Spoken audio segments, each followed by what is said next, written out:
Nesta aula de agora, nós vamos falar então sobre a arte e a igreja. Falamos um pouco sobre a dança e já podemos então ter uma compreensão mais ampla em relação à arte de um modo geral, entendendo todo o percurso que a dança passou historicamente na Bíblia e até agora aqui como pensamos e reagimos com ela, mas então colocando essa dança dentro desse lugar maior do qual a arte é. Nós vamos conversar um pouquinho mais sobre essa arte e essa igreja. Bom, biblicamente é claro de se entender que Deus, ele foi aquele que criou todas as coisas. É claro que Deus criou a arte, não só criou a arte, como ele criou com arte. E o que significa a palavra arte? Um conceito em latim tem uma definição de maneira de ser ou agir, habilidade natural ou adquirida, é um conhecimento técnico, talento, habilidade para fascinar, seduzir ou até mesmo enganar. Produção consciente, contribuição própria da inteligência e da sensibilidade, capacidade especial, aptidão, jeito e dom. Do latim, então, com todas essas definições, nós vamos ter então o correspondente desse termo no grego, que é técnica. Em Aristóteles, nós vamos compreender então a arte como uma ação e uma fabricação. Dentro de um conceito dividido entre liberais e mecânicos, os liberais nós vamos entender aquela arte liberal do qual nós entendemos a gramática, a retórica, a música, o pensamento e a razão. Então, uma arte é criada a partir desse pensamento e dentro dessas estruturas. Dentro de um pensamento de artes mecânicas, nós vamos entender então o trabalho manual, aquela ação que é prática, é o artesão, é aquilo que é feito através da habilidade das mãos. Não de uma arte envolvendo o pensamento, mas uma arte que então ela é vista e exposta através daquilo que eu crio e pego.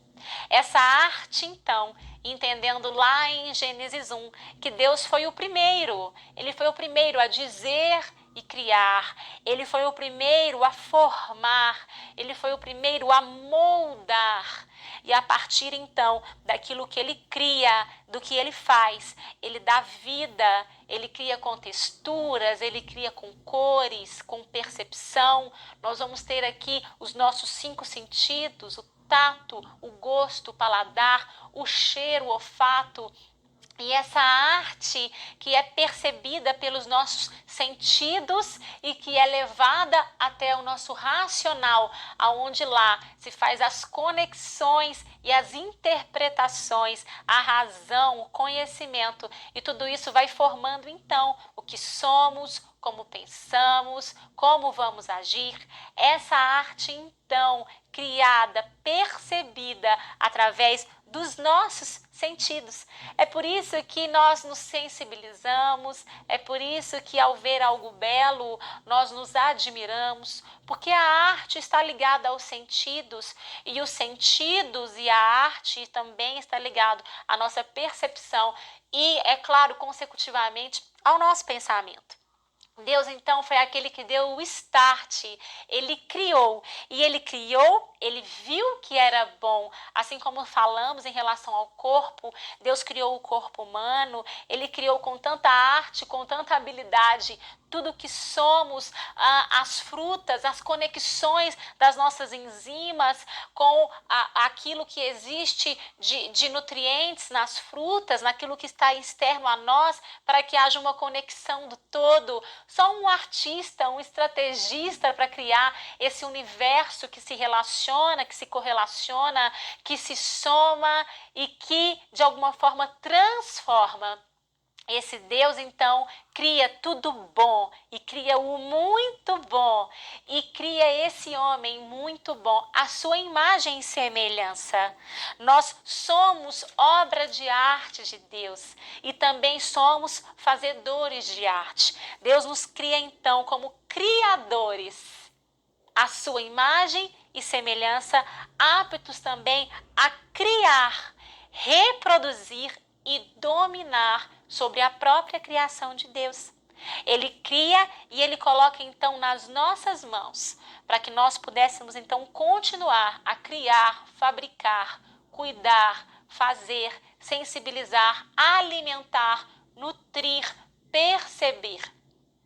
E essa arte com esses olhos, do qual agora eu compartilho com vocês, é os olhos do qual um Deus, na sua diversidade do fazer, do criar, cria esse universo tão lindo e maravilhoso do qual nós fazemos parte.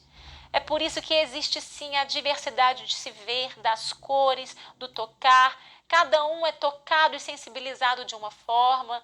Nós percebemos Deus de formas diferentes, mas um Deus único e verdadeiro, com uma única mensagem. Mas fazemos as nossas leituras de formas diferentes. Um percebe pelo tocar, um precisa ver, o outro é o cheiro, o outro é pelo paladar. E nessa diversidade da criação, Deus também nos dá a capacidade de criar. Nós não somos responsáveis apenas pela manutenção da sua obra, mas também somos chamados a dar continuidade à criação de Deus.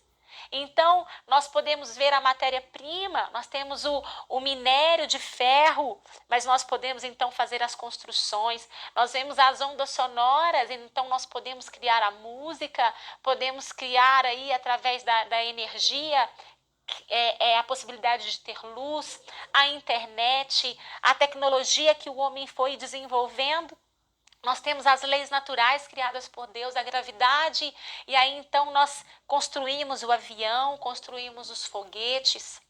E em cima da criação de Deus, das leis naturais estabelecidas por Deus, nós temos essa ampla liberdade em cima da própria criação, sendo criatura, criar. Criar como artistas, também trazendo significados, sentidos e cores, assim como o próprio Deus fez. Para quê? Para que fosse bom, para que seja bom, para que glorifique a Ele, para que adore a Ele. Tudo isso demonstrando a glória do Senhor. Nós somos então não só chamados, como também somos capacitados por esse próprio Deus para sermos então férteis dentro de um solo fértil que é a própria criação de Deus. A arte então, diante de tudo isso, ela tem todo esse poder trazido dentro do próprio conceito que vimos, um poder de transformar, o poder de melhorar, o poder de denunciar, ressignificar, vender, socializar, evangelizar, de simplesmente ser então o condutor de uma sociedade. Quando então nós estudamos e percebemos a arte, nós vamos perceber que a arte está aqui. A arte está na cor da roupa, a arte está nessa flor, a arte está na forma como eu vou falar para vocês. E não diferentemente disso, nós percebemos a arte nos outdoors, nós percebemos a arte totalmente enraigada quando uma popstar ou uma cantora aí do mundo, ela não simplesmente ela canta e vende a sua música, mas ela vende também por meio da arte uma forma de se vestir, uma forma de se comportar e uma forma inclusive de ser. Os nossos jovens têm passado por isso através de uma forma de se comportar, através daquilo que eles enxergam, através da arte. Nós consumimos através da arte, através do que vemos, consumimos através de um outdoor de comida, aquilo às vezes nos chama para dentro e a fome bate. A arte, ela conduz aquilo que compramos, a arte nos direciona às vezes para dentro de uma tela e passamos a desejar e querer aquilo que enxergamos, porque a arte é uma ferramenta extremamente perigosa, mas ao mesmo tempo poderosa para aquele que a utiliza, assim como a dança já foi dita e demonstrada até aqui. A relação da dança, da arte com a igreja é essa, uma criação de Deus, de uma forma tão poderosa, chegando a ser perigosa, dependendo da forma como é utilizada, podendo direcionar pensamentos, conduzir condutas, posturas, definir culturas, direcionar a igreja, alcançar e evangelizar povos. Por quantas vezes no exercício ministerial eu fui em determinados lugares aonde eu não poderia ir falando, mas por causa da arte eu tive portas abertas para que eu pudesse entrar. E a arte, sem pedir licença, ela entra na sua casa, ela está nas suas roupas, ela está em você e às vezes você não consegue perceber. É por isso que é um pouco contraditório quando nós banalizamos a arte e achamos que, na verdade, ela não está presente ou que, às vezes, ela não deve ser digna de uma atenção dentro das nossas igrejas. Porque, sem você perceber, ela já faz parte e ela já está lá. A arte, ela dita tudo isso e é por isso que, então, além de entendermos dessa importância dessa arte na igreja, nós precisamos entender que existe uma arte, um monte na sociedade, do qual precisa ser conquistado e dominado por nós. Esse monte da arte da sociedade que dita tudo isso, o que aquela cultura e aquele povo será, pensará, agirá. Precisa ser um monte do qual nós cristãos precisamos dominar e sermos inseridos neste lugar. É eu, é você, artista, é você, pastor, pastor de artista, que precisamos nos capacitar, estudar e entender para que possamos dominar esse monte e, através das nossas artes, fazermos artes segundo o coração de Deus, que transforme, que seja como a primeira arte que Deus criou, uma arte boa, uma arte muito boa, capaz de fato ligar o homem a Deus. É por isso que nesse momento eu quero encorajar você que está assistindo esse momento aqui conosco, essa aula, a você sair da sua caverna, a você sair desse medo e temor que às vezes temos, da preguiça que temos, das acusações ou dos julgamentos, das dificuldades e impedimentos em iniciar e se posicionar mediante a arte que Deus colocou nas suas mãos. Seja um artista com a compreensão de Deus e um artista segundo o Pai, criando e transformando tudo para a honra e glória dele.